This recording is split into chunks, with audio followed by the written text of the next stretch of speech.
kusoo dhawaada barnaamijka dhaqanka qaybtiisii labaad.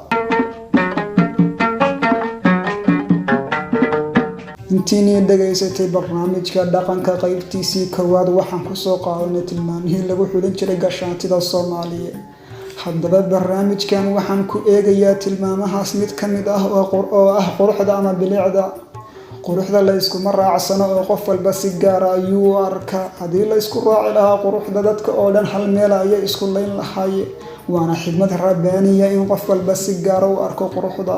haddaba abwaan Soomaaliyeed oo lagu magacaabi jiray oo Yuusuf gabay uu lahaa ayuu kaga hadlay quruxda, isaga oo uga digaya dhalinyarada Soomaaliyeed inaysan qurux kaliya qiimayn oo ay dhici karto inay gabadha ay jeclaadeen dhamanka qurxoon aan waxba uga hooseyn. ayaa gabay uu tiriyay waxaa ka mid ahaa tudciidan soo socda.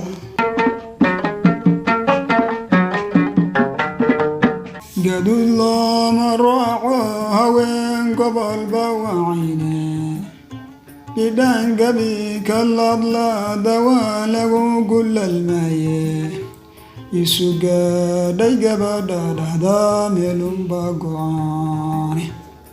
intaa inoo jiro barnaamijka dhaqanka qaybtiisii labaad.